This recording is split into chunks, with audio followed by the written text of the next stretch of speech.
Ẹ̀ka lẹ́nu gbogbo ibikíbi tí ẹ ti ní àǹfààní láti mọ̀ gbọ́ wa, mo kí wa káàbọ̀ sí orí ètò ọlọ́sẹ̀ọ̀sẹ̀ wa alẹ́ data alẹ́ Harun, níbi tí a ti máa ń mú jáde fúnra wa àwọn ẹwà ilé tó wà nínú R programming. So mo dúpẹ́ pọ̀ ní ọwọ́ àti àdarapọ̀ mọ́ wa lénìí, torí àkókò tó ti lọ púpọ̀ a máa bẹ̀rẹ̀ ní kánmọ́kánmọ́. Ẹ rí i pé àwọn tá ń bá wa ká lọ. So ní bẹ̀rẹ̀ ẹ̀kọ́ yìí agbádẹ́hùn pé nǹkan mẹ́ta òun náà la máa kọ́ ní orí ẹ̀kọ́ yìí o. So a ní nǹkan mẹ́ta òun náà la máa kọ́ lórí ẹ̀kọ́ yìí. Alákọ̀ọ́kọ́ ń bẹ̀ máa ṣàlàyé bá ṣe lè mọ̀ lo R àti R Studio, tó jẹ́ pé lágbọ́nrin bá ṣe lè lo R àti R Studio yìí náà máa mọ̀ bá ṣe lè máa manipulate àwọn data manipulation, bá dẹ̀ ṣe lè mọ̀ gbé àwòrán eléyìí tó ṣe kí ni o, eléyìí tí ó yanrantí jáde, so tí a ń pè ní data visualization. A rí nínú àwọn ẹ̀kọ́ alákọ̀ọ́kọ́ yìí bá ṣe lè mọ̀ lo package tí a mọ̀ sí Tidyverse. Ẹ rí pé Tidyverse yóò kó sínú kí ni o, dplyr package àti kí ni o àti ggplot2. Ibẹ̀ la dé ní ọ̀sẹ̀ tó lọ, ibẹ̀ náà la dẹ̀ sì ti dúró. Eléyìí ni ìpele alákọ̀ọ́kọ́ ẹ̀kọ́ yìí. Ní ìpele ẹlẹ́ẹ̀kejì máa ṣàlàyé bá ṣe lè mọ̀ ṣe kí ni o, bá ṣe lè mọ̀ lo R láti fi ṣe statistical analysis. So tó jẹ́ pé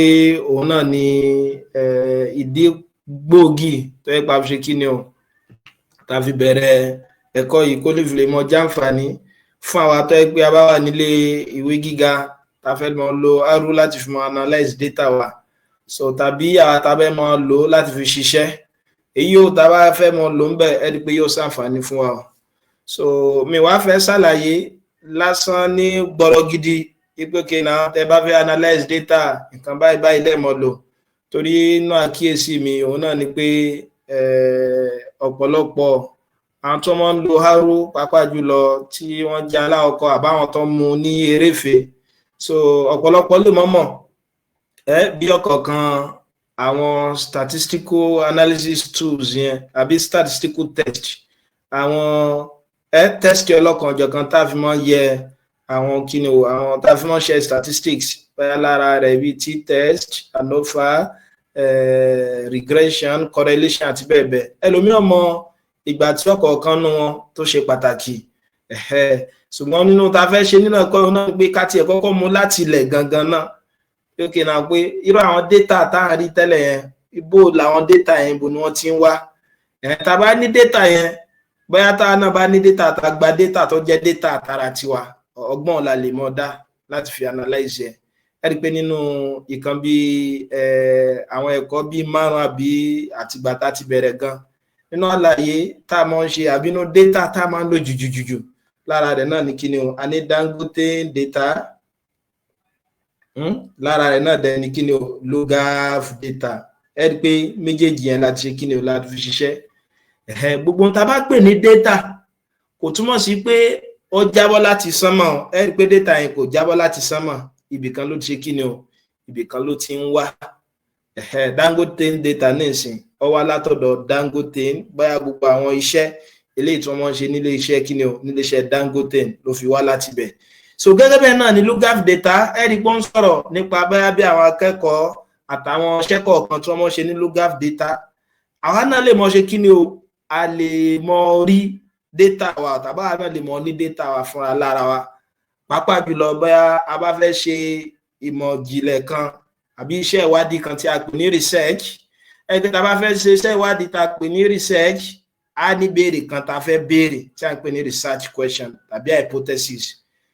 Research question èwo náà ni pé kí ni o, ìbéèrè nǹkan kan, bẹ́ẹ̀ nǹkan kan ò yé wa, ẹ̀rí pé a ṣe kí ni o, a béèrè rẹ̀. So ibi ọ̀nà tá a bá ń gbà béèrè rẹ̀ yẹn o, a mọ̀ gba data. So ti yá báwọn, so tá a bá gba data tá a gbà yẹn a máa fi ṣiṣẹ́. So ìtí mò ń sọ ní kúmọ́ náà ni pé àǹfààní ẹ̀kọ́ eléyìí tá a fẹ́ ṣe lé náà ni pé kí ni o, ọ̀nà wo la lè mọ̀ gbà data àbí ọ̀nà wo la lè gbà máa mú ìbéèrè wa wá tí a pè ní research question tàbí hypothesis.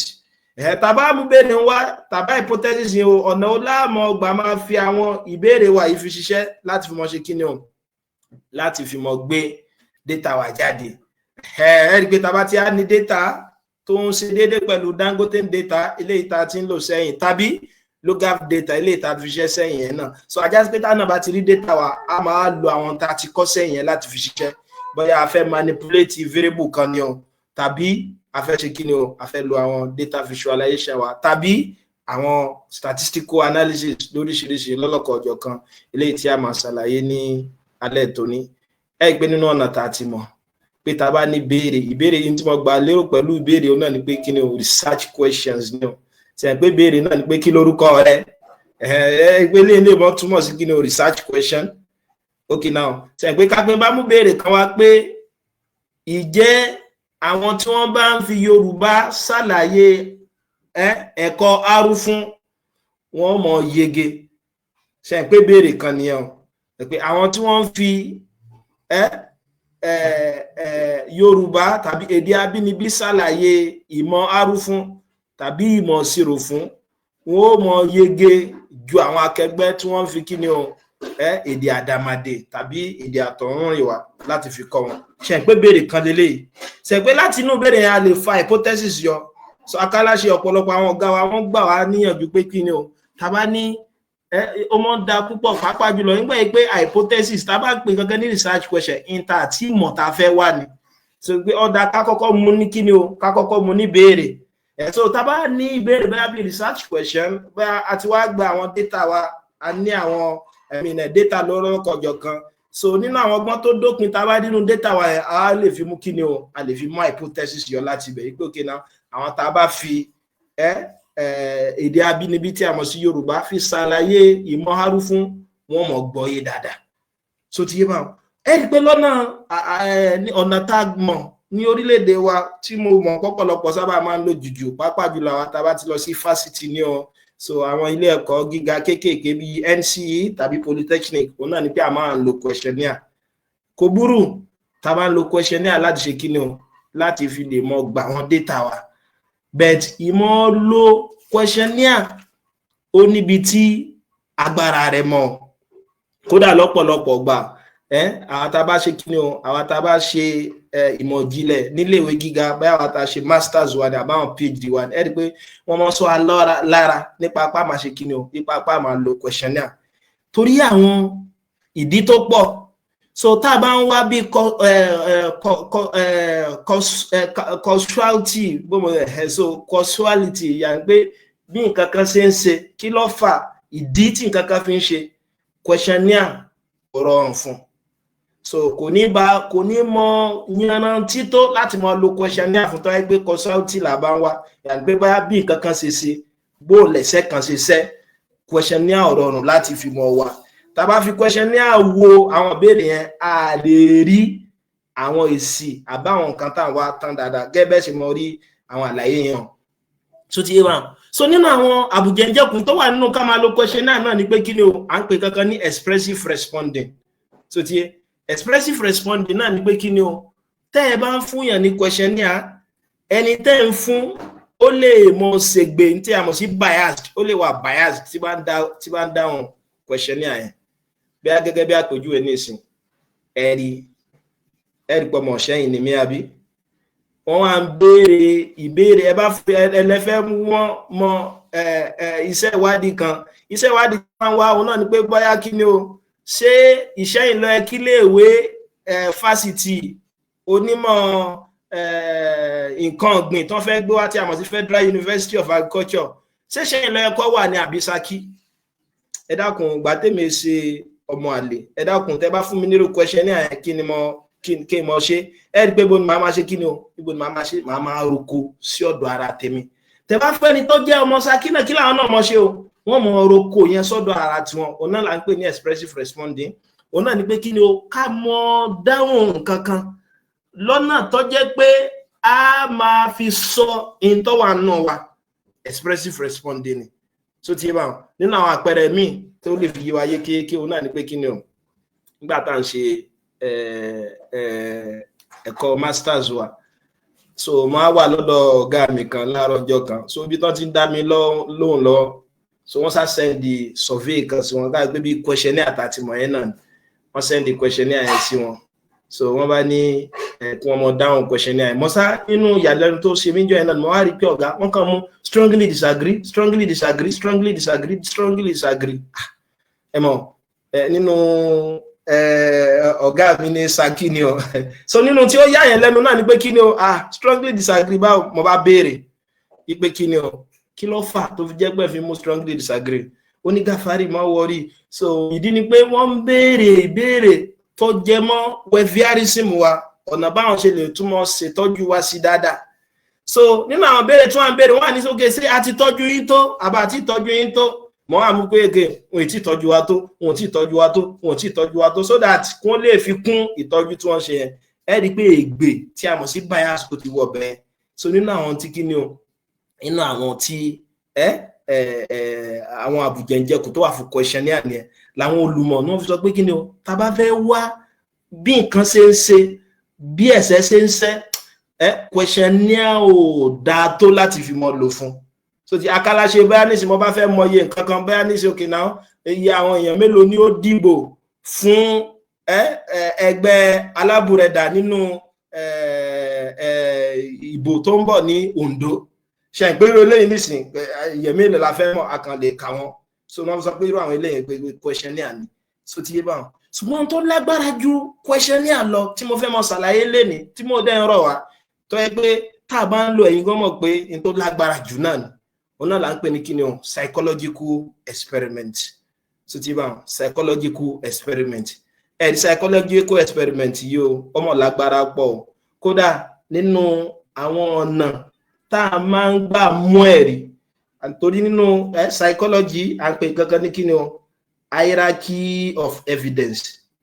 so hierarchy of evidence ni pé ọ̀nà wo la máa ń gbà mú ẹ̀rí pé tẹ́ bá fẹ́ mú ẹ̀rí so nínú kíni o nínú ìmọ̀ ìjìnlẹ̀ tí a mọ̀ sí science okay now ọ̀nà olẹ́gbà mú ẹ̀rí tó pé yóò fi yín lọ́kàn balẹ̀ dáadáa so tí wọ́n wá pè ní hierarchy of evidence so nínú hierarchy of evidence yẹn ni pé wọ́n á to ètò yẹn yà ni pé bí ẹ̀rí bó ṣe mọ́ yanrantí tó èyí tó wà ń ṣẹlẹ̀ pátápátá nínú kíni o nínú ìpele yẹn òun náà là ń pè ní kíni o òun là ń pè ní expert òun náà là ń pè ní expert tẹ́ bá béèrè ẹ̀rí lọ́dọ̀ ẹni tó kàn jẹ́ pé bí expert ni tàbí ká pè ní bí kíni o philosopher kan ẹ̀rí rẹ̀ ò lè yanrantí tó torí tá bá pè nìkan ní expert nínú in tí ó mọ̀ mú wá níbi ẹ̀rí rẹ̀ kí ni ó mọ̀ wọ̀ pé bias náà mọ̀ wọ̀ ègbé ọmọ wọ̀ ń bẹ̀ bí a nísìn bí ọ̀gá mi Dáúdà mi Ọládòsùn báwọn náà ṣe kọ́ sí pé Saki ni o rí pé nínú àwọn náà ni wọ́n jẹ́ kí ni o báyà lè gbọ́ ọ̀jọ̀gbọ́n nínú àwọn ìmọ̀ education so tí bá ìkọ́ni gbogbo ẹ̀ mọ́ra ń bá báyìí wọ́n ti wá rí wọn nínú expert wọ́n á wò pé torí pé wọ́n jẹ́ expert ẹgbẹ́ kan náà ibo ni ká gbé fásitì tá a fẹ́ gbé wáyìí sí ṣé Ṣẹ́yìn ni ká gbé sí ní àbí Saki kí lẹ lérò pé wọ́n mú rí pé wọ́n ti kọ́ sínú comment section pé kí ni o pé Saki ni o ajásí pé kódà kí wọ́n rí ẹ̀rí mìíràn tó tako in tó ti wà lọ́kàn wọn lè mọ́ sòdodo nípa rẹ̀ gẹ́gẹ́ bẹ́ẹ̀ náà lèmi náà mi ìsàfọ́mọ́ ara mi so ìtànsọ náà ni pé tó bá jẹ́ pé a bá ń wá ẹ̀rí lọ́dọ̀ ẹni tó kàn lọ́dọ̀ olùmọ̀ so ti máa ẹ̀rí ọ̀dọ̀ olùmọ̀ kan bàyázọmọ̀ wọ̀bẹ̀ so ti máa so ẹ̀rí lọ́dọ̀ olùmọ̀ kan bàyázọmọ̀ wọ̀bẹ̀ nínú wọn fi sọ pé nínú psychology pé nínú ní hierarchy of evidence pé tá bá fẹ́ mẹ́rin tó kéré jù òṣùwọ̀n tó kéré jù àbí agbọ́ni tó kéré jù tàbí lè mọ gbá àwẹ́rí òun náà ní pé kí ni ká bí expert pé kọ́ sọ fún wa pé táwọn ra àwọn tó tún ṣẹlẹ̀ lórílẹ̀‐èdè Nàìjíríà wá ń sìn òun náà ní pé kí ni wo ọ̀rọ̀ ó sì fuel subsidy àbí kò sì fuel subsidy àbí wo ọ̀rọ̀ ó ṣe dọ́là ò ṣe dọ́là yẹn rí pé tó fa tafiwa nù sọ̀rọ̀ yìí òun náà ní pé kí ni ọ̀pọ̀lọpọ̀ àwọn tí wọ́n ń gbà bẹ́ẹ̀ lọ́dọ̀ wọn expert ni wọ́n kàn gbé okay expert lè ṣe báyìí gbé economics ẹ bá wo kinní kan pẹ̀lú tí Adam Smith sọ àbí nǹkan kan ẹ lè gbé sí báyìí wọ́n á mú àwọn mọ́dẹ́ẹ̀lì ọlọ́lá sọ́sẹ́ tí yé bá wọn so ẹ rí pé ẹ̀wọ̀n tó sún wa dà báyìí so tí yé so òun náà tí wọ́n fi gbìyànjú láti sọ ní kúmọ́ náà ní pé kí ni o nínú hierarchy yẹn ká gba kí ni o ẹ̀rí lọ́dọ̀ ẹni tó jẹ́ bí olùmọ̀ ló kéré jù in tó tẹ̀lé òun náà ni pé kí ni o case study. So case study òun náà ni pé in tó ti ṣẹlẹ̀ níbì kan tàbí in tí wọ́n lò níbì kan ká pé a fẹ́ mẹ́rin bẹ́ẹ̀ láti fi wá gbé sí tí àwa táwa ń lò lọ́dọ̀ tiwa. Ẹ rí i pé agbọ́n nìyẹn ó lè mọ́ ṣẹlẹ̀ o. So ti máa pé wọ́n ń lo nǹkan l'Amẹ́ríkà, nǹkan ṣiṣẹ́ l'Amẹ́ríkà kò túmọ̀ sí pé yóò mọ̀ ṣiṣẹ́ lágbègbè táwa wà. Àbí nǹkan ṣiṣẹ́ ní Ṣakí kò túmọ̀ sí pé yóò mọ̀ ṣiṣẹ́ ní Ṣẹ̀yìn, kódà bọ́ ti súnmọ́ ara wọn tó. Kódà nǹkan kan lè ṣiṣẹ́ fún Táyé gan kó mọ̀ ṣiṣẹ́ fún Kẹ́hìndé. So ti máa so àwọn àbùjẹjẹ kún fi wà nínú case study náà. Àkàràṣe ó dájú expert lọ torí nǹkan kan ẹ ti mọ̀ pé ó ti ń ṣẹ́ níbì kan tẹ́lẹ̀. Tẹ́ bá gbá sọ́dọ̀ ó lè ṣe that's why nínú psychology tá bá ń wá bí experiment a bá ń wá ìbéèrè ìmọ̀ ìjìnlẹ̀ kan. Kò túmọ̀ sí pé ó ṣiṣẹ́ ní agbègbè kan, kò túmọ̀ sí pé yóò túmọ̀ ṣiṣẹ́ lágbègbè tá a wà. Òun náà ni wọ́n fi máa ń pè nǹkan kan ní cross cultural study pé okay now in tá ti ṣe l'Amẹ́ríkà gẹ́gẹ́ bí àpèjúwe ọ̀yà ẹja replicate ẹ̀ níbi tá a wà, pé ẹja tún ṣe níbi tá a wà, bóyá effect tá a rí yẹn bóyá tá a lérò pé ó ṣẹlẹ̀ yẹn bóyá yóò mọ̀ ṣẹlẹ̀ níbí báyìí torí àkókò wa. So nínú in tó tún wá pele kejì òun náà là ń pè kí ni o RCT tá ń pè ní randomized control trials tí máa dẹ̀ mọ̀ ṣàlàyé lẹ́kùnrẹ́ lẹ́ni. So òun náà ní kí ni òun là ń pè náà ní psychological experiment. Randomized control trial náà ní pé kí ni o kẹ́pín àwọn sample wa máa ṣàlàyé tí sample túmọ̀ sí, kẹ́pín wọn sí ìpín méjì. Ìpín kan tí a ń pè ní experimental group kó jẹ́ pé àwọn lẹ́ẹ̀mọ̀ fún ní intervention bóyá bí oògùn okay now ẹjẹ nínú àpẹẹrẹ tó lè jẹ́ oyé wa náà ni pé kí ni o ìgbà kòró gẹ́gẹ́ bí àpèjúwe ẹ rí pé wọ́n ṣe àwọn oògùn àbáwọn vaccine kan tó jẹ́ pé wọ́n wò pé yóò mọ ṣiṣẹ́ fún corona tàbí yóò mọ lé corona dànù àbẹ́ni tó bá ti yóò mọ ní corona dànù. Oògùn yẹn a lè fi wé bí intervention. So ti wá àwa ní apá àwa láwọn èèyàn méjì ẹ rí pé tí wọ́n mọ̀ ṣe mẹ́rin náà ni pé wọ́n á pín àwọn èèyàn sí méjì okay now àwọn eléyìí ẹja fún wọn lóògùn, àwọn eléyìí ẹ má fún wọn ní nǹkan kan. Ọ̀yà ẹja wá wò pé ṣé tá bá gbé ní kó mọ wà láàrin àwọn èèyàn ṣé corona mele ṣé corona ní mele eléyìí tí corona bá mú yẹn ó ti yé bá wọn. So ẹ mọ̀ pé ní hypothesis bẹ́ẹ̀ náà ni pé àwọn tẹ fún ní treatment yẹn oògùn tá a ṣe tá a mọ̀ sí fancy yẹn àwọn ò ní lu kòró. So ti yé bá wọn. So òun náà ni à ń pè ní treatment group àti control group. Treatment ni àwọn tó yẹ pé ṣe kí ni o àwọn tẹ fún ní experimental group ni àwọn tá fún ní treatment ẹ̀yà pé experimental group. So adẹ̀ ní kí ni o control. So control lè jẹ́ pé àwọn tẹ fún ní nǹkan kan rárá, ó dẹ̀ sì lè jẹ́ pé àwọn tẹ fún ní nǹkan míì bóyá kan fáwọn paracetamol lásán pé paracetamol tẹ́lẹ̀ àsámọ́ ń lò fún nǹkan kan náà ni. So tí yẹ bá wọn so òun là ń pè ní RCT. Ìwádìí RCT yìí o tí mo pè ní psychological experiment yìí o nínú àwọn irinṣẹ́ tá a máa ń lò ní cognitive science ni o. Pọ̀pọ̀lọpọ̀ owó tí mo gbọ́ cognitive science tá a bá ní cognitive science ẹ̀rí ìmọ̀ ìjìnlẹ̀ kan ni o tó mọ́ ń sọ tàbí tó mọ́ ń ṣàlàyé ìmọ̀ nípa ọkàn tí a mọ̀ sí mind àtàwọn tí fi ń ṣiṣẹ́, ìmọ̀ nípa ọkàn àti mind àtàwọn tí fi ń ṣiṣẹ́. Ṣé wá rí tí experiment ẹ̀yin náà mọ̀ ìdí tó fi ṣe pàtàkì tàbí tó fi níláárí ju questionnaire tá a mọ̀ ń lò yẹn lọ́pọ̀lọpọ̀. Kódà question nínú psychological experiment tá a ní yìí náà ó tún kó questionnaire sínú. Yàtọ̀ sí pé ó tún jù lọ ó tún kó questionnaire sínú. So òun náà ni pé tá a bá ní cognitive science òun náà ìmọ̀ tí wọ́n sọ nípa ọkàn àti bí ṣe ń ṣiṣẹ́. So ti yé bá wọn rí pé Yorùbá gan náà mọ̀ sọ pé tó bá dé bójú ó ṣe kí ni o ó dé bá imú tó bá dé bójú ó dé bá mú. So tó bá fi lè mú mi mọ́ ìtẹ́nìkan rò lọ́kàn rẹ̀. So ti ẹ máa gbẹ bó lè ṣe lè mọ ìtẹ́nìkan rò lọ́kàn rẹ̀ máa fún yín lápẹẹrẹ kan nísìnyí. So tó bá fún mi mú mi mọ ìtẹ́nìkan rò lọ́kàn rẹ̀ àwọn psychologist wọ́n ní mo lè mọ tí ń ṣiṣẹ́ lágbárí rẹ̀. So ti méjèèjì ń ṣiṣẹ́ papọ̀ ọkàn tá a mọ̀ sí mind àti brain. So bẹ́ẹ̀ ní sinmi wọ́n fẹ́ mọ perception bó ló ṣe mọ́ ń rú nǹkan kan bó ló ṣe mọ́ ń gbọ́ nǹkan yé àbí bọ́yá èdè ni. Wá rí cognitive science nígbà tá a ti mọ̀ pé ìmọ̀ ṣe kí ni o ẹ̀kọ́ tí wọ́n tá máa ń fi nípa ọkàn yàní mind àti kí ni o àti bóyá bíi brain. So àmì mind so ti bá so pẹ̀lú àwọn agbọ́n ni yẹn wá lè nínú àwọn irinṣẹ́ tó lè fi máa lò bóyá ó lè jẹ́ kọ̀ǹpútà tí a mọ̀ sí AI, ó lè jẹ́ psychology nínú àpẹẹrẹ ilé tí mo sọ lẹ́ẹ̀kan náà, so ó lè jẹ́ anthropology. So tá a bá ń lo àwọn irinṣẹ́ nínú àwọn agbami tí mo dákọ̀ yìí, so anthropology ni o, AI ni o, computer science ni o, so tí tá a bá fi wọ́n wo ọkàn àwọn èèyàn tàbí ìwà táwọn èèyàn mọ̀ wù, òun là ń pè ní cognitive science. Wádìí kí wàá ṣe psychological experiment yìí, òun nìkan náà ní kí ni o tí a mọ̀ sí RCT, kìí sọ òun nìkan ní irinṣẹ́ tá a fi lè mọ ọkàn àwọn èèyàn. So lára àwọn tá a fi lè mọ òun náà a ní behavioral study, so tí bá so a ní behavioral study, kódà a ní computational modeling. That's why tẹ́nìkan bá ń ṣe cognitive science, so ẹlòmíràn ti sọ pé cognitive science sáwọn tí ń ṣe psychology àbáwọn education rárá o, kódà àwọn aláwọn tó jẹ́ pé ń jẹ́ computer náà bẹ́ẹ̀ nígbà jẹ́ pé nínú àwọn irinṣẹ́ tán lè mọ lóbi ọ̀nà ní computational modeling bẹ́ẹ̀ bí agent based modeling, so ti bá so a ní field study, so ti bá kódà ẹ lè mọ lo àwọn nínú àwọn ẹ̀rọ ọbẹ̀ náà ni pé àwọn ọmọ kéékèèké láti fi mọ lò wọ́n láti fi mọ ṣiṣẹ́. Ẹ jẹ́ wá fún wa ní àpẹẹrẹ tẹ́ fi mọ̀ pé psychology ó fi ṣe pàtàkì káti ẹ̀ tó lọ nínú àwọn nǹkan tá a mọ̀ lò àti bẹ́ẹ̀ ṣe lè mọ design experiment yìí. Ní ọjọ́ kan wà, so àwa lọ́dọ̀ ọ̀gá wa kan, so ní ọjọ́ Àlàmísì yẹn ìkànnà àwọn ọ̀rẹ́ wa tó wà lọ́dọ̀ ọ̀gá yẹn wọ́n ṣe kí ni o, ẹnìyẹn ń gbààwẹ̀ àwẹ̀ Thursday lẹ́nìyẹn ń gbà. Ọ̀gá yẹn sáré gbógé ajẹun náà olóhùn gbààwẹ̀, wá di ọjọ́ Àlàmísì tó bí àwọn àjọ Àlàmísì míì lẹ́yìn ìgbà tẹ́gbé ti regbe tó yẹ pé èèyàn ò tiẹ̀ lè rántí mọ́, so ti yé bá wọn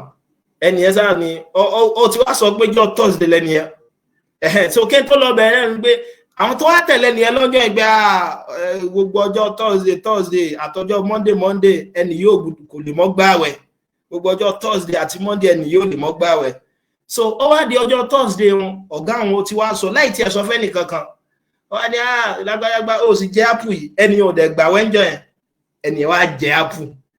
Ẹ̀rí kó ṣe kí ni o, ó ṣe kí ọmọ tó wà lọ́kàn rẹ̀, ó wá ọ̀nà láti fi mọ tó wà lọ́kàn rẹ̀ láti fi wà lọ́pọlọ rẹ̀. Ajá sí pé ó ti tako ìtẹ́nìyẹn ti sọ lákọ̀ọ́kọ́ pé kí ni o gbogbo ọjọ́ Thursday àti gbogbo ọjọ́ Monday ẹni ò lè mọ́ gbààwẹ̀ nínú àwọn irinṣẹ́ psychological experiment nìyẹn. So ti bá so òun náà ni pé kí ni o ẹ mọ̀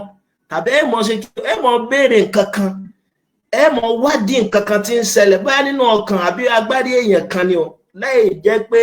ẹ sọ fẹ́ nìyẹn pé n tí ń wá lélẹ̀ mo bó ti yé mi báwọn, so láì jẹ́ pé ṣe kí ni o ẹ sọ fún ẹnìyẹn pé n tí mo ṣe kí ni o pé n tí mo ń wá lélẹ̀ yìí. Ìgbà tá tí a ti wá mọ̀, so okay nínú hierarchy lẹ́yìn RCT tán ẹ rí i pé ó dàgbà jọ ni pé àfàwọn kan sí kí ni o control group á dẹ̀ fàwọn kan sí experimental group. Nínú àwọn tó tún nínú àwọn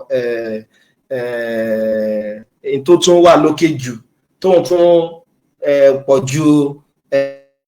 RCT lọ là ń pè ní meta analysis, and pé tẹ́lẹ̀ wọ́n ti ṣe àbáwọn effect ọlọ́kọ̀ọ̀jọ̀ kan kẹ́yìn kí ni kẹ́yìn kan papọ̀ bẹ́ẹ̀ tí rílẹ̀ náà la ṣe. Ọ̀yà nínú àwọn tá a máa lò so nínú àwọn psychological experiment yìí pàápàá yọ bá ṣe lè design experiment, torí ká tó lè experiment àwọn kan ọlọ́kọ̀ọ̀jọ̀ kan bẹ́ẹ̀ tá a gbọ́dọ̀ mọ̀. Ẹ rí pé gbogbo wa pẹ̀lú àlàyé tí mo ti ṣe àtàwọn omi tí mo ti dà síwájú yẹn sìn a ti mọ̀ pé tá a bá pín nǹkan kan ní psychological experiment ń sìn a ti mọ̀ pé ó ṣàǹfààní ju kí ni lọ questionnaire tá a máa ń lò lọ, àbí torí a ti mọ̀ pé tá a bá ní questionnaire kí ló lè wọ́ o biased. A dẹ̀ sọ fún wa pé tá a bá ń wá bí nǹkan kan ṣe ṣẹlẹ̀ gangan, kí ló fà á tí nǹkan kan fi ṣẹlẹ̀, kí ló fà á tí ẹ̀ṣẹ̀ kan fi ṣẹ́, so òun náà ni pé ẹni tá a lè mọ̀ lò òun náà ní psychological experiment, torí questionnaire ò lè gbé. Tẹ́ bá fẹ́ wá ń tá a pè ní causality, so tí wà so psychological experiment ló ṣe pàtàkì jù. Ìgbà tá tí a gbọ́yé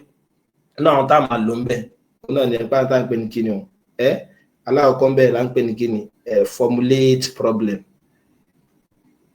So tí bó ní àyè sí máa formulate problem tí a ń pè ní research question, ṣùgbọ́n kó lè yé wa dáadáa. Ẹ wo ẹ rí pé àwọn tá a bá ti mọ̀ mí tàbá ń bá mi ká lọ ẹ pé lórí ìkànnì mi mo mọ́ ṣàlàyé nǹkan kan ní Yorùbá. Ká pé iṣẹ́ ìwádìí tí mo fẹ́ wá náà ni pé kí ni o pẹ̀lú àpèjúwe tí mo mú wálẹ̀ kan náà ni pé téèyàn bá fi èdè abínibí ṣàlàyé iṣẹ́ fọ́mọ yóò mọ̀ yege nínú ìdánwò rẹ̀. téèyàn bá fi èdè abínibí ṣàlàyé iṣẹ́ fọ́mọ yóò mọ yege nínú ìdánwò rẹ̀ ẹ pé béèrè kan ni tó dẹ̀ ṣe pàtàkì nínú tẹ́ẹ̀fì máa mọ̀ pé nǹkan kan ṣe pàtàkì tàbí wà novel náà ni pé kí ni àwọn èèyàn ó bùkátà sí èèyàn kan lè wá béèrè kan ní ìsìnkú wá sọ pé kí ni wọ́n fi ṣe rice ṣe pé àwọn èèyàn mọ̀ eléyìí ṣe béèrè kan tó ṣe pàtàkì àbí kí ni wọ́n fi ṣe magi àwọn iṣẹ́ tó pọ̀ ti wà lórí ẹ̀ lọ bẹ̀rẹ̀ ní sàfẹ́ mọ̀ pé kí ló mú nǹkan kan ṣe tòótọ́ ni òkè ṣe tí n bá fi èdè abínibí kọ́ mọ torí sáyẹ̀nsì ẹ̀ kan lè sọ̀rọ̀ ní gbunduku so nǹkan lè sọ pé òkè náà tí n bá fi Yorùbá kọ́ mọ ní ìsìn yóò ṣe mo gbúdọ̀ ṣàfihàn rẹ̀ màá ṣe kí ni o màá ṣàfihàn ẹ̀ bó ṣe jẹ́ pé tí n bá fi Yorùbá kọ́ mọ ní tòótọ́ ṣé yóò ṣe kí ni o ṣe yóò ṣe ní tòótọ́ so that's why ni pé màá ní dependent variable independent variable àtàwọn kan lọ́kànjọ̀kan tó gbé tá a bá padà àwọn papọ̀ tó bá gbé sí yọ àti àwọn powered sample nígbà gbà lérò pẹ̀lú àwọn power sample náà ni pé tó yẹ pé mò ń wá effect kan so nínú àwọn ẹ̀kọ́ tó ń bá mọ̀ ṣàlàyé power analysis so òun náà ni pé iye èèyàn mélòó ni màá máa ní tí màá rí effect tí mò ń wá yẹn so àǹfààní power analysis wà ní pé tí n bá ṣe power analysis yẹn ní ṣe kí ni overpowered study pé ní nǹkan ní báyà nísìnyí mo bùkátà yẹn 1000 gẹ́gẹ́ bí àpèjúwe fún study yẹn láti fi rí effect ní mo wá èèyàn 5000 kiri ìdẹ̀ ní mo wá èèyàn 200 tó ti máa wá èèyàn 200 ní rí tí mò ń wá mo bú ti yọ báwọn so nínú ẹ rí i pé nǹkan kan mo fẹ́ yẹ̀wò ẹ wò béèrè ẹni sí pé ṣé tá a bá ń fi èdè abínibí ṣàlàyé ìṣirò fọ́mọ yóò mọ̀ gbọ́yé àbí ẹ rí i pé béèrè ni àbí tẹ́ bá ṣàkíyèsí à ń pè kankan ní dependent variable náà ni pé kí ni o òwọ̀n interfere fi wọ́n nǹkan kan ẹ mọ̀ pé bí ìṣirò náà ṣe pé a ní tá bá ní y is equal to f of x ni independent variable a dẹ̀ ní kí ni o a ní dependent variable tí ń ṣe y ṣe pé ìdí tí y fi jẹ́ dependent variable náà pé tí máa ní y is equal to x square gẹ́gẹ́ bí àpèjúwe so tí ẹ bá tí x mi bá jẹ́ 2 ṣe pé y mi ọmọ jẹ́ 4 kí ló jẹ́ mọ̀ pé y mi jẹ́ 4 nígbà tí x jẹ́ 2 so láti mọ̀ pé independent variable ní manipulated variable so tí ẹ bá so láti mọ̀ pé independent variable ní manipulated variable yàtọ̀ pé variable tá a fi ń túkọ̀ o okay now tí n bá fẹ́ mọ̀ bóyá èdè ìṣirò àbí èdè abínibí wa yóò jẹ́ káwọn ọmọ gbọ́ ìmọ̀ ìṣirò yé ajá sí pé inú tí mo fi lè tú ẹ̀kọ́ náà ní bókè náà èdè abínibí yẹn náà wàá dà mọ̀ pé tí mo lè manipulate náà ni pé kí ni o kí n fún àwọn kan pé mo sọ fún alẹ́ kan pé tá bá ní RCT a máa ní control group àti treatment group wo àlàyé oògùn àti corona tí mo ṣe lẹ́ẹ̀kan ajá sí pé tí n bá ní fún independent variable tí mo fẹ́ manipulate tí mo fẹ́ fi túkọ̀ wọ́n sì ń bẹ́ akẹ́ sọ pé Yorùbá àti Gẹ̀ẹ́sì so tí bá Yorùbá àti Gẹ̀ẹ́sì tàbí English ajá sí pé mo lè fún àwọn control group mi ní English language kí n fáwọn kan ní kíni o kí n fáwọn kan ní Yorùbá àwọn treatment group mi ẹ̀rí pé tí máa fún wọn ní Yorùbá tí mo dẹ̀ fáwọn ní English àtúnwá ní tá à ń pè ní dependent variable yẹn ò ní measured variable so tí bá òun ìtafẹ́ wọ̀n gangan ẹ mọ́ gbàgbé kí mo gbé independent variable manipulated variable so manipulated variable tàbí fi kíni o tàbí fi túkọ̀ o so dependent variable òun náà ní kíni o measured variable tá a fẹ́ wọ̀n kí la fẹ́ wọ̀n sí a fẹ́ mọ̀ bóyá àwọn yóò ṣe kíni o bóyá wọn ó gbọ́ nǹkan kan yé tàbí wọn mọ̀ gbọ́ ìṣirò yé ṣe pé tẹ́fìlẹ̀ mọ́ wọn bóyá àwọn yóò mọ̀ gbọ́ ìṣirò yé àbí wọn gbọ́ yé ni pé lẹ́yìn tẹ́ bá ti kọ́ wọn tán ẹ fún wọn ní ìdánwò náà bóyá nínú ìdánwò tẹ́ wá fún yẹn ẹ wá grade wọn so ajá sí pé mo lè pe dependent variable yìí ní bóyá bíi grade so tí bá wọn tàbí score so tàbí score tàbí báwọn yẹn ṣe gbádùn rẹ̀ tó but independent variable ń gbọ́ yẹ pé ta fẹ́ fi túkọ̀ wò ní a fẹ́ fi wò pé okay now ṣé ìtọ́ bá jẹ́ Yorùbá àbẹ́ ìtọ́ bá ṣe kíni o tó bá ṣe Gẹ̀ẹ́sì sóhun ni ó gbọ́ yé ni àbú mìíràn so tí bá sọ wọn ní independent variable kí la pé dependent variable ń sìn o variable ta fẹ́ wọ̀n kí la fẹ́ wọ̀n sí pé báwọn yóò ṣe wọn yege sí kí la fi lè mọ̀ báwọn yóò ṣe mọ yege sí ó lè jẹ́ grade ó dẹ̀ sì lè jẹ́ kíni o ó lè jẹ́ máàkì tí wọ́n gbà so nínú àpèjúwe mìíràn tó lè yọ ó dá yẹ ká pèjú eléyìí ó ti yọ àbẹ̀ mo lè tún fún wa ní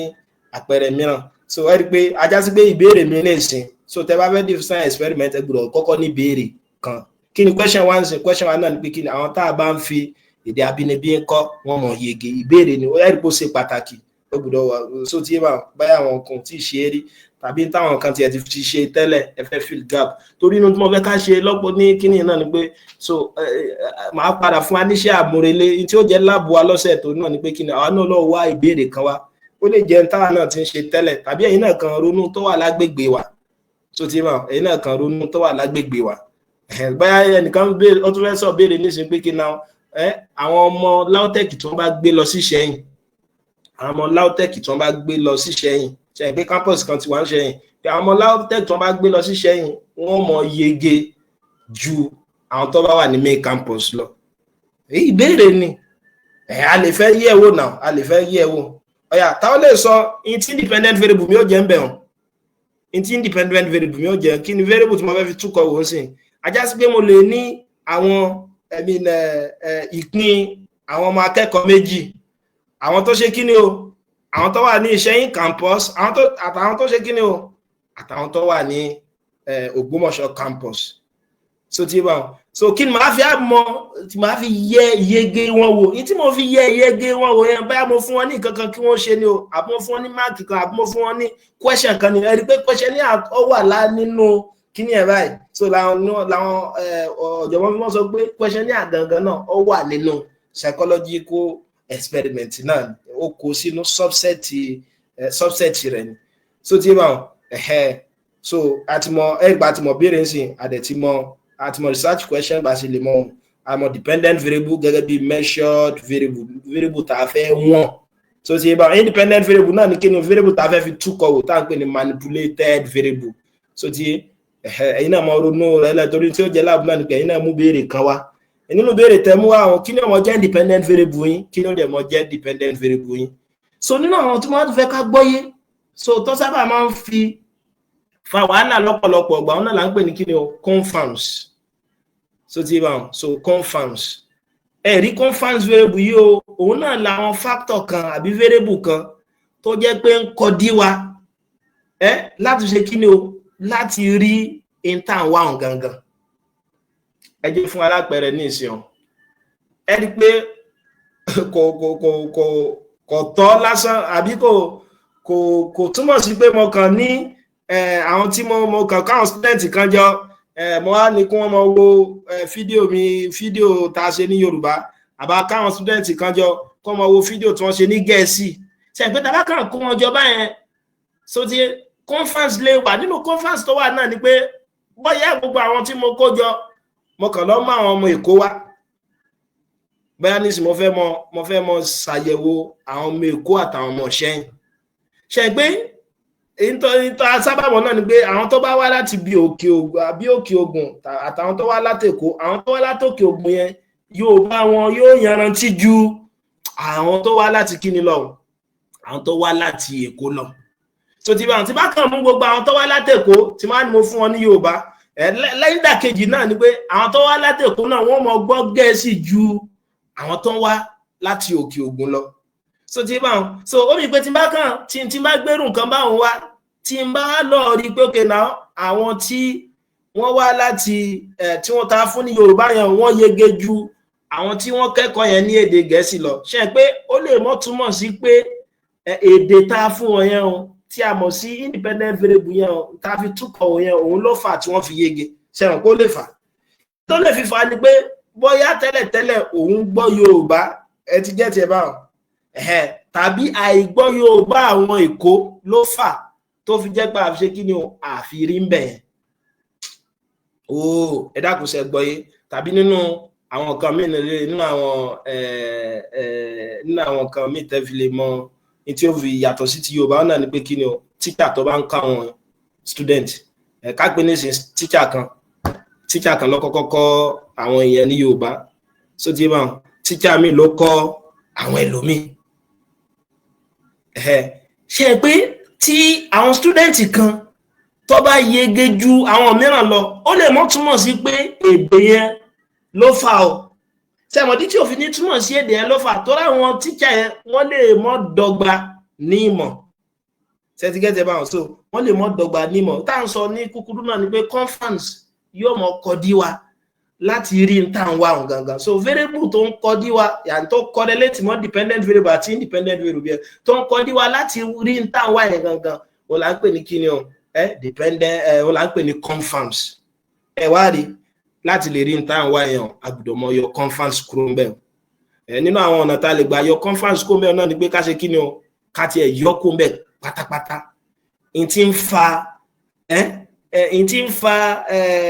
ìntàfírí ń tàn wá yẹn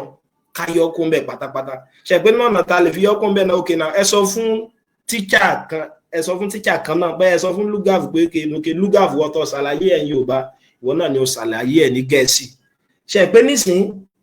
làákàyè kan ẹni tó ṣàlàyé rẹ̀ yẹn náà ni tó ṣàlàyé rẹ̀ ní Gẹ̀ẹ́sì òun náà ló ṣàlàyé rẹ̀ ní Yorùbá ìmọ̀ kan náà ó mi pé tí n bá gbọ́ concept kan yé òun náà máa fi ṣàlàyé ní Gẹ̀ẹ́sì máa dẹ̀ fi ṣàlàyé Yorùbá so ti máa ẹ pé tẹ bá ṣe báyẹn ẹ ti kí ni o ẹ ti yọ conference yẹn kúrò ń bẹ̀ so ẹ ti yọ conference yẹn kúrò ń bẹ̀ ẹ jẹ́ tún fún wa ní experiment kan kẹ jẹ́ ká wò bóyá ẹni tó bá lè sọ fún mi bá sì lè yọ conference yẹn kúrò ń bẹ̀ nínú experiment kan tá a ṣe náà ni kódà mo ti ṣe àfihàn rẹ̀ ní orí ìkànnì yìí náà ni pé okay náà àyẹ̀wò bóyá àwọn AI power tools yẹn ṣe pé àwọn AI wà tá a ti ń lò nísìn wípé bóyá àwọn ọmọ akẹ́kọ̀ọ́ tá a máa ń lo AI fún láti fi kẹ́kọ̀ọ́ ṣírò so ti wà tàbí tá a máa ń lo AI fún láti fi kẹ́kọ̀ọ́ ṣírò tàbí láti fi ṣe exam ni o bóyá bí ìdánwò ni o wọ́n mọ gbádùn wọ́n nífẹ̀ẹ́ ṣírò ju àwọn tá a bá ń lo traditional approach fún lọ ẹ̀tìgẹ́tẹ̀ tí mo sọ kúkúrú mbẹ̀ náà ni pé kí ni o ẹ mọ̀ pé tẹ́lẹ̀tẹ́lẹ̀ àwọn ọmọ wọn kò ríra ṣírò inú tó sì mọ́ ń bọmọ jẹ́ tí mọ́ ń bọmọ nú jẹ́ jù náà ni pé ká sọ fún pé yóò ṣe ìdánwò lọ́la pàápàá jọ tó bá jẹ́ ìdánwò ìṣirò pé yọmọ ẹlòmíì lè bu ẹkún pé kí wọ́n tún wá láṣẹ báyìí so àwọn afẹ́ yìí rò pé kí náà gbogbo àwọn èèyàn bóyá afẹ́ akọ àwọn èèyàn tí ń lo kí ni nísìn àwọn èèyàn tí ń lo AI so ṣé àwọn náà lè gbé AI yẹn wọlé àpè study yẹn ní from phobia to fun so tí bá from phobia to fun ìbẹ̀rù jojo tó wà ń bẹ tẹ́lẹ̀ sá lè ṣe kí ni o sá lè yípo di in tí ó mọ̀ dùn àwọn ọmọ akẹ́kọ̀ọ́ nú so in táwa ṣe ń bẹ náà ni pé kí ni o ẹ wo Kahoot staff mọ́ ṣe alẹ́ ìṣirò wa yẹn àwa gbé àwọn student kan síbẹ̀ ok ẹ jẹ́ n tí ẹ béèrè lọ yín kí n tó lọ sí so kí ni question wa ní ìsìn ṣe pé béèrè wa náà ni pé kí ni o àwọn tá à ń lo AI fún so tí ẹ bá ṣé wọ́n mọ̀ yege ju àwọn tá à ń lo kíní fún lọ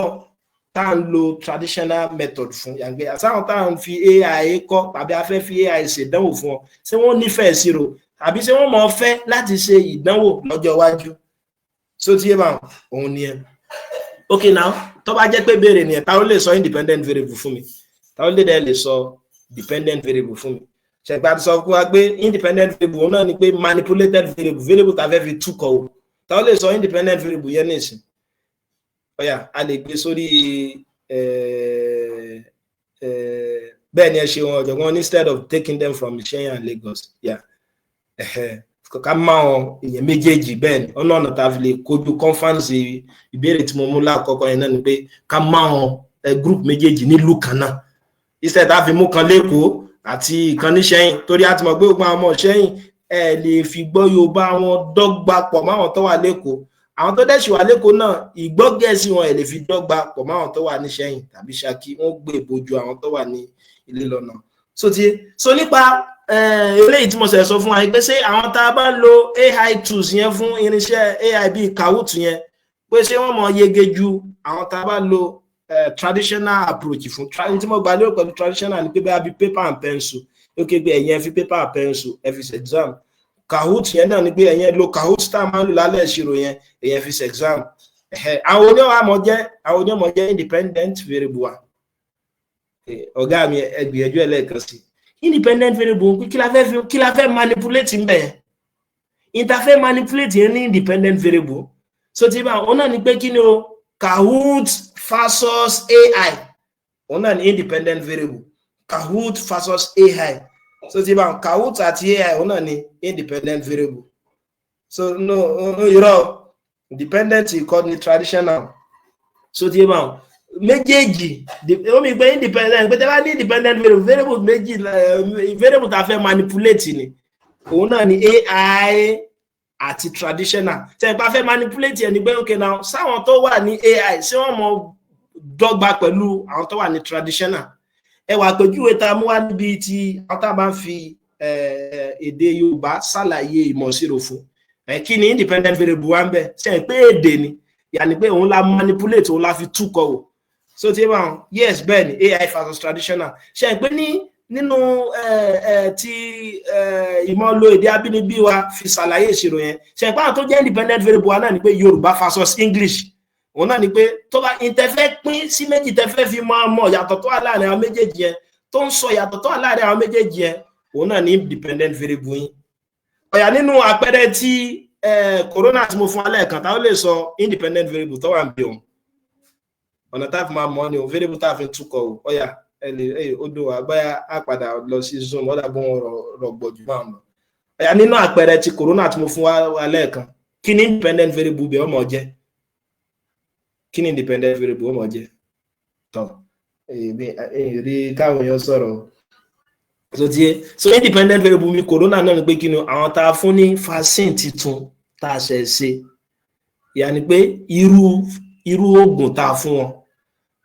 ó ti bá wọn tàbí tó bá yẹ pé ohun tó fi ń jẹ́ ó dàrú náà ni pé independent variable nínú ti corona experiment wọ́n sọ fún wa náà ni pé kí ni o irú vaccine tá a fún wọn ẹ̀dẹ̀ mọ̀ pé irú vaccine yẹn a ló pé irú méjì tàbí kẹmọ gbọ́ gẹ́gẹ́ bí irú èwo ajá sí pé vaccine corona àti paracetamol so ti bá wọn so vaccine corona àti paracetamol ṣe pé irú vaccine méjì ta ní nìyẹn aláwọn experimental group ṣe pé àwọn láfún ní vaccine corona àwọn control group gbé ẹ̀kan fáwọn paracetamol jọ afẹ́ fi mọ̀ bóyá vaccine ta ṣẹ̀ ṣe yẹn yóò mọ̀ ṣiṣẹ́ so ti bá wọn ṣe pé independent variable yẹn irú yàní pé èwo la fi ń túkọ̀ wò èwo la fi ń yẹ̀ wò èwo la ń manipulate ṣe pé ìta manipulate bẹ́ẹ̀ náà ni drug àbí ìta manipulate bẹ́ẹ̀ ni drug bóyá èyí tá a ṣe ṣe ni tàbí paracetamol ó yẹ jábọ́ sí ti èdè abínibí second example yẹn ṣe pé second example yẹn kí ni mo manipulate ń bẹ language ṣe pé language ni mo manipulate ipò okay na Yorùbá àti Gẹ̀ẹ́sì ó yá tí ìbéèrè ẹlẹ́ẹ̀kẹta tí wọ́n fún wa yẹn nípa pé tá a bá ń lo AI power tools ṣé àwọn ọmọ wọn mọ fẹ́ ṣèṣirò lọ́jọ́ iwájú àbí ṣé wọ́n mọ nífẹ̀ẹ́ ìṣirò táwọn lè sọ kí là manipulate ń bẹ̀ AI àti Kahoot certificate eval so náà ni pé tools tí wọ́n lò àwọn tó lo Kahoot so ti eval àtàwọn tí wọ́n fi pen àti pencil ṣe independent variable wa so independent variable wa why the dependent variable ni pé kí là ń mọ̀ ṣe pé nǹkan kan mo fẹ́ mọ̀ bóyá sáwọn Kahoot yẹn yóò mọ yege ju àwọn táwọn lo pen àti pencil ọ̀dà kí ni màá fi mọ̀ wọ́n so ti ṣe pé nínú tí mo fi lè mọ̀ wọ́n òun náà ni pé kí ni o bóyá mo tiẹ̀ fún wọn níṣẹ́ pé kí wọ́n ṣe gan tàbí mo fẹ́ mọ̀ motivation wọn tàbí mo fẹ́ mọ̀ ìbẹ̀rùbojo wọn ṣe pé ìbẹ̀rùbojo ṣe ó mì pé tí bá wọn ìbẹ̀rùbojo wọn phobia lebi phobia náà di ìbẹ̀rùbojo so tí bá wọn ìbẹ̀rùbojo wọn tó wá jẹ́ pé ìbẹ̀rùbojo àwọn tí wọ́n lo Kahoot ó kéré sí àwọn tí wọ́n lo pen àti pencil ajá sí pé ó ṣiṣẹ́ nìyẹn ẹ rí pé kí ìyà pé Congo ta fi wọ́n wọ̀n òun ni a fi ń pè ní measured variable so ẹ rí pé nínú ti èdè abínibí náà òun náà ni pé ìtàfin wọn náà ni pé mo fún wọn níṣẹ́ kí wọ́n fi ṣe kí ni mo fi mọ̀ wípé àwọn Yorùbá ló yanrantí ju àwọn tí wọ́n fi èdè Gẹ̀ẹ́sì lọ iṣẹ́ tí mo fún wọn nìyà iṣẹ́ tí mo fún wọn yẹn o yà ní pé score yẹn ṣe pé score yẹn láfi yẹ̀ wò so òun náà ni pé kí ni o òun náà ni kí là ń pè òun náà ni dependent variable ọ̀yà táwọn lọ́wọ́ lè sọ conference ọ̀dà bíbí tá a ti lọ náà ni pé conference yẹn táwọn lè sọ conference tó wà níbi experiment yìí fún mi conference ló wà níbi experiment yẹn so kí wọ́n fi dá yín lọ nínú conference tó wà níbi experiment yẹn ni pé níbẹ̀rẹ̀ pẹ̀pẹ̀ ká tó pín àwọn participants wá sí group àbí kẹ́ tó lọ ńbẹ̀. So tá bá ní RCT ṣe pé à ń pè ní randomized control trial, kẹ́ tó pín àwọn yẹn sí ìpín bóyá group control group àti treatment group, wọ́n gbọ́dọ̀ randomize wọn. Randomize náà ni pé kí ni o, láì ní bí kíta àwọn tí ó wà ńbẹ̀. Ẹ kàn ní sọ pé yá Bùsáyọ̀ bọ́ síbí yìí, Kẹ́hìndé bọ́ síbí báyìí. Bẹ́ẹ̀ ní sì mo mọ̀ pé Bùsáyọ̀ gbọ́ Yorùbá ju Kẹ́hìndé lọ, máa kó gba àwọn tó gbọ́ Yorùbá sẹ́gbẹ̀ẹ́ kan. Ẹ rí pé irọ́ lásán ni mò ń ṣe yẹn. So ti yé báwọn. Because láti mú kí ni ẹ̀ wọ́n gbọ́dọ̀ randomize yẹn, torí bias lè wà tí n bá randomize wọn. So nínú àwọn tẹ́wá lè mọ̀ ṣe òun náà ni pé kí ni à ń pè ní mechanical randomization. Mechanical randomization òun ló dáa jù kẹ́ mọ́ lò. Máa padà sí conference tó wà níbí báyìí. So mechanical randomization náà ni pé kí ni o, ẹ kàn mọ́ sọ pé alágbájá wọ bọ́ síbí tàmẹ̀dò bọ́ síbí báyìí. Tí máa sọ pé lágbájá wọ bọ́ síbí báyìí tàmẹ̀dò bọ́ síbí báyìí, ó lè jẹ́ pé torí pé mo ti mọ̀ pé lágbájá yẹn òun gbọ́ Yorùbá tẹ́lẹ̀, tàbí lágbájá bọ́ sí Gẹ̀ẹ́sì, mo fi ń dọ́gbọ́n yẹn kí n fi lè rí effect tí mò ń wá. Ṣùgbọ́n mechanical randomization náà ni pé kí ni o, bẹ́ẹ̀ mo ra paper jọ. Okay, ẹ jẹ́ n béèrè lọ́wọ́ yín nísìnyí, bóyá àwọn tó bá ti bímọ nù wa, ẹ rí pé inú àwọn ọmọ wa tá bá fẹ́ jáde, àwọn méjèèjì tí wọ́n bá pọ́n lé ní èmi ní bá yín jáde dádì, èmi ní màá bá yín jáde mọ́mì. So ti yé báwọn, kẹwàá náà yá lágbájá tẹ̀lé mi ká lọ, àbá ní Táyé Kẹ́hìndé,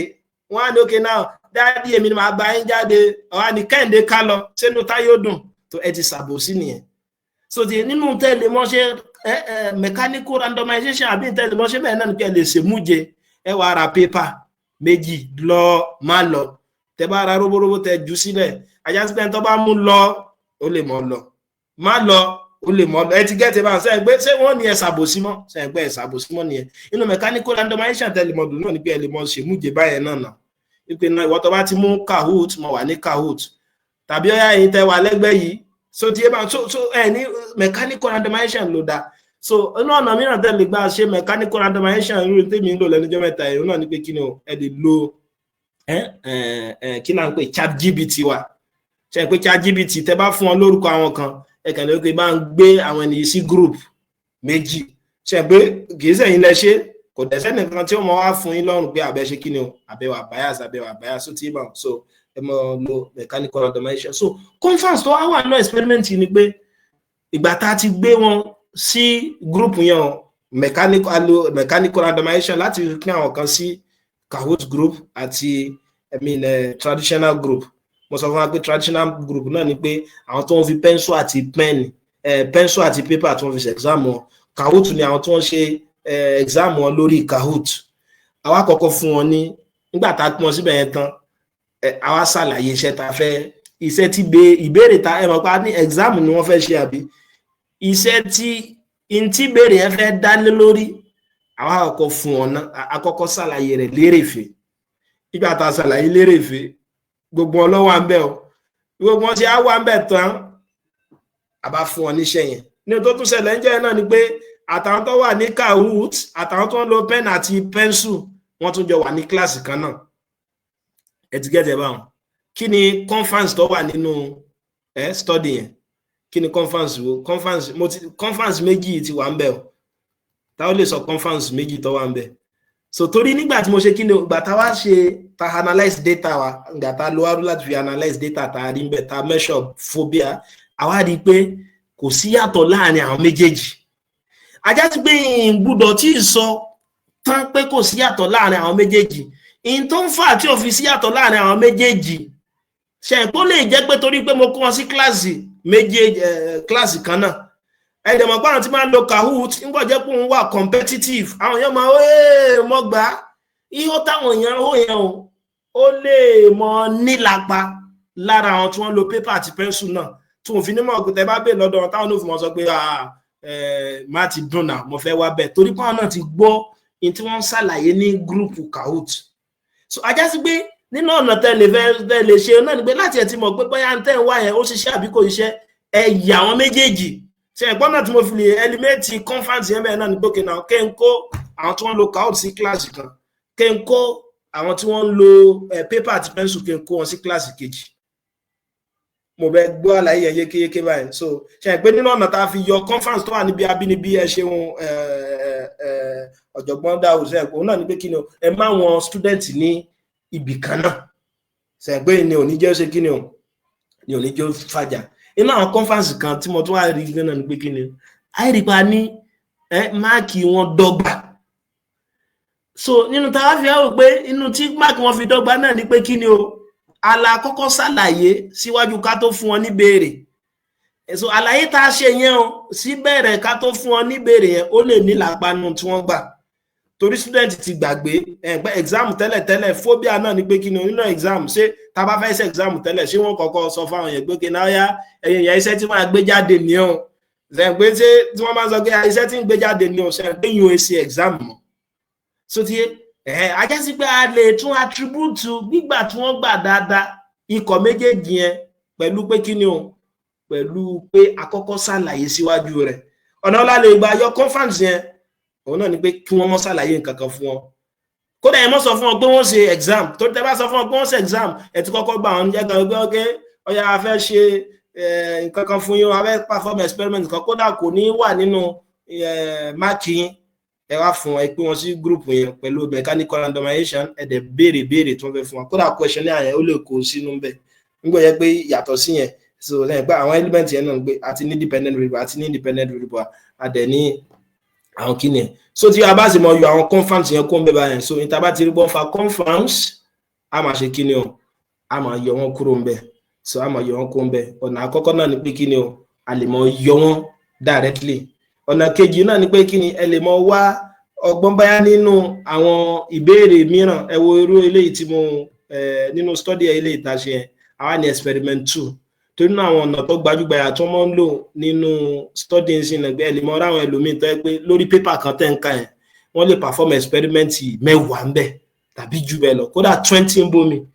òun náà ni pé kí ni o wọ́n máa ń pè ní sequential a type of experiment tó jẹ́ pé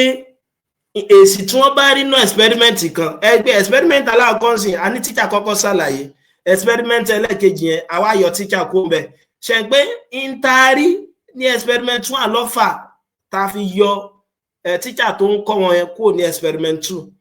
so tí ma so ẹ máa remove possible confounds ẹ máa build wọn léra wọn so nínú àwọn tí a lè gbà ṣe nìyẹn so mọ̀ pé a ti mọ̀ bá ṣe lè a ti mọ̀ tún mọ̀ dependent variable wọ́n sì hàn tí a mọ̀ sí measured variable ìtàfin wọn so tí ma so a dẹ̀ ti mọ̀ independent variable tí a pè ní manipulated variable wa a ní confounds náà ni pé tó ń kọ́ dí wa láti ṣe kí ni o láti rí àjọṣe tó wà láàrin dependent variable àti independent variable wa so láti rí àjọṣe tó wà láàrin dependent variable àti independent variable wa mo dẹ̀ ti ṣàlàyé hierarchy of knowledge fún wa náà mo ti ṣàlàyé hierarchy of knowledge fún wa torí àkókò nínú àwọn ìtàtù sábà máa lò ọ̀nà là ń pè ní population ẹgbẹ́ àti mọ̀ population ẹ mọ̀ túmọ̀ níbi ọ̀rọ̀ gangan fúnra lára rẹ̀ ẹ̀rí population náà ni pé kí ni o agbègbè àwọn tá a fẹ́ ṣiṣẹ́ lórí ok now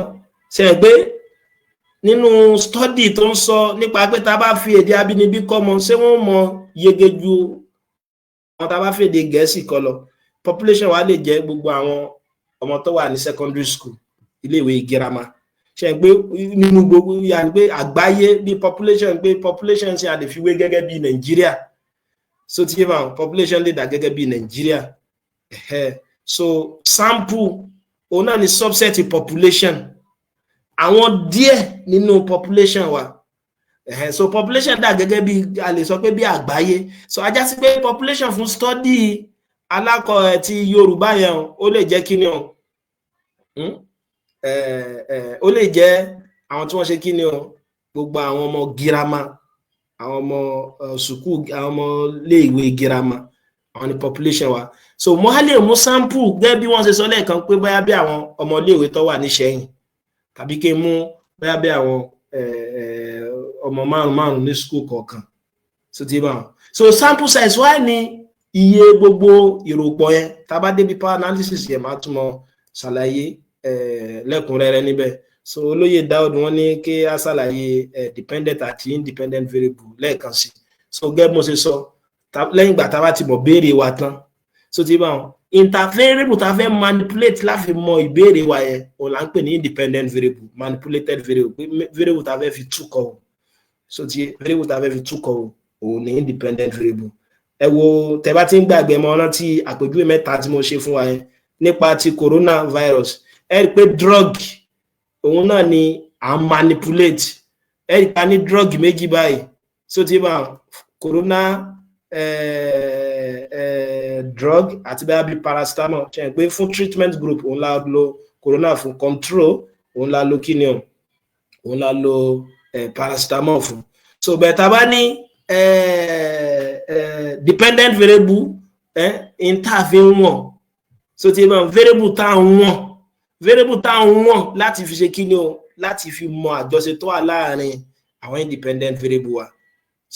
so lára rẹ̀ nísìn tẹ́ bá kọ́ àwọn ọmọlédè àbínibí tẹ́ bá fún ọ ní ìdánwò èsì ìdánwò wọn yẹn máàkì score tí wọ́n gbà yẹn òun ni dependent variable wa so ti bá torí òun la fẹ́ fi wọ́n pé bóyá àjọṣe wà láàrin àwọn tá a fi Gẹ̀ẹ́sì kọ́ àbáwọn tá a fi Yorùbá kọ́ mọ̀ bóyá àbáwọn so nínú ti Kahoot náà nínú no independent ni variable tá a fi ń túkọ̀ wò independent ni variable tá a fi ń túkọ̀ wò so dependent ni variable tá wọ́n mo yọ túkọ̀ yẹn pé manipulated so variable tá manipulate òun ni independent variable tá wọ́n measured variable òun náà ni kíni òun ni dependent variable so òun náà ni dependent variable so adẹ̀tìmọ̀ confounds ni variable tó yẹ pé ń kọ́ dí wa láti rí àjọṣe tó wà láàrin àwọn méjèèjì yẹn ẹ wá rí béèrè tí iṣẹ́ àmúrelé tí mo fẹ́ fún wa ní lab máa padà mú wá tọrọ àkókò ti lọ púpọ̀ so òun náà ni pé kí ni o ká wá ìbéèrè so tí bá so ká wá design experiment yẹn tẹ́ bá fẹ́ design experiment tẹ́ bùkátà náà ni pé kí ni o question yín dependent variable yín independent variable yín àti possible confounds tó wà ń bẹ̀ àti bẹ́ẹ̀ ṣe lè rule it out bẹ́ẹ̀ ṣe lè yọ àwọn confounds yẹn kúrò ń bẹ̀ so tí bá so population kí ni wà ní population yín population lẹ ti fẹ́ mú àwọn yẹn àti kí ni sample yẹn ìtàn fẹ́ kó jẹ́ kí èsì ìbéèrè iṣẹ́ àmúrelé wa kó jẹ́ nìyẹn ẹgbẹ́ níṣẹ́ àmúrelé yẹn náà láwa gbé lọ́sẹ̀ tó ń bọ̀ èmi ò mọ̀ lọ àwọn example mẹ́tẹ̀ẹ̀ta tí mo lò yẹn àfi ṣàlàyé bó lẹ ṣe lè mọ rànnù power analysis bẹ́ẹ̀ so òun lẹ́wà lọ gba data lé lórí so àtọ́ bá jẹ́ pa bá wà nílé fásitì báyà tá wà ní BSc àbá ń ṣe project lọ́wọ́ ẹjọ́ jẹ́ pé tẹ́ ń ṣe lọ́wọ́lọ́wọ́ project tẹ́ ń ṣe lọ́wọ́lọ́wọ́ so that kò ní dàbí pẹ́ iṣẹ́ lásán torí náà àwọn kíní tá bá ṣe tán ó tún lè dá paper fún wa tó tí a lè fi ṣe publication àwa tí tá bá wà ní academics a lè fi mú publication jáde àwa tá bá ní interest so that tá bá ti gba àwọn data gan wa so ajásí pé béèrè tẹ́ bá fẹ́ mú yẹn ẹjọ́ jẹ́ béèrè tó yanrantí tó so ẹ mú dependent variable wọn independent variable wọn so kí ni àwọn tẹ́fìlì wọn àwọn dependent yẹn independent yẹn náà so kí ni possible confounds yẹn so tá ẹ wá lọ gba data so nínú ọ̀sẹ̀ mìíràn máa ṣàlàyé bá a ṣe mọ́ ń gba data bẹ́ẹ̀ sì lè design àwọn experiment yẹn so pẹ̀lú àwọn dependent variable independent variable àti gbogbo àwọn sample 30 nìyẹn bẹ́ẹ̀ sì lè mọ́ calculate power analysis yẹn so tẹ́ bá gba data tán a tún wá ṣe ẹ̀kọ́ bá a ṣe lè mọ́ analyze àwọn data pẹ̀lú àwọn test oríṣiríṣi yẹn ìgbà wọlé mọ́ lo t-test ni o ìgbà wọlé mọ́ lo ANOVA ni o ìgbà wọlé mọ́ lo regression ni o ìgbà wọlé mọ́ lo correlation ni o àti gbogbo ẹ̀ báyìí lọ so òní iṣẹ́ alágbọ́ ọlọ́run bá màmá dúró bíbá yìí ti torí àkókò so ní tá a ṣàlàyé lónìí òun náà ni experiment o a sọ fún wa pé tá a bá ní experiment nínú àwọn tí agbọ́nrin tá a lè mọ́ lò ní cognitive science ìmọ̀ tó ń sọ nípa ọkàn àti ìwà táwọn èèyàn mọ́ ń wù so a ní nínú experiment alo ṣàǹfààní púpọ̀ ju questionnaire eléyìí tá a máa ń lò lọ́pọ̀lọpọ̀ gbà lọ torí questionnaire ọkàn inú tó ń da fún jù òun náà ni pé tá a bá fẹ́ mọ iye a sọ fún wa pé questionnaire náà experiment tún kó sínú tẹ́ bá fẹ́ mọ causality pé bó ni ẹ̀ṣẹ̀ kan ṣe ṣẹ́ bó ni nǹkan kan ṣe ṣẹlẹ̀ kí ló fà tó fi ṣẹlẹ̀ a ní tẹ́ mọ lò òun náà ní kíni o òun náà ní psychological experiment àdẹ̀ní psychological experiment yóò ṣàǹfààní torí nínú àwọn ọ̀nà tá a lè mọ́ gbà mẹ́rin tá a pè ní hierarchy of knowledge òun ló sì kẹta ń bẹ̀ lẹ́yìn tá a bá ti mú kíni expert àti case study tán so ti yẹ báwọn so a ní tá a bá fẹ́ design experiment wa a gbọ́dọ̀ ní ìbéèrè tó yanrantí o tá a fẹ́ lò ń bẹ̀ so tá a pè ní research question lẹ́yìn research question wa a máa ní independent variable tá a fẹ́ manipulate variable tá a fẹ́ fi túkọ̀ o àdẹ̀lẹ̀ ní dependent variable tá a fẹ́ wọ̀n láti fi mọ àjọṣe tó wà láàrin bóyá bí control group wa àti kíni o àti experimental group wa a ní láti fi lè mọ randomize àwọn ọ̀dà púpọ̀ ká máa lo mechanical randomization àṣàlàyé confine bákan náà eléyìí tó ń sọ alóhùn ní variable tó yẹ pé yóò mọ kọdí láti rí àjọṣe eléyìí tó wà ní kíni o láàrin àwọn variable wa méjèèjì mo dẹ̀ fún wa ní sí àmúrelé àmọ́ tẹ̀síwájú lọ́sẹ̀ tó ń bọ̀ tabarẹ́ tó ní ìbéèrè kan àbómìíràn ẹ lè fi sọ sórí ìkànnì WhatsApp wa ẹ ṣé pọ̀ tẹ́ darapọ̀ mọ́ alálẹ́ yìí ó dàárọ̀.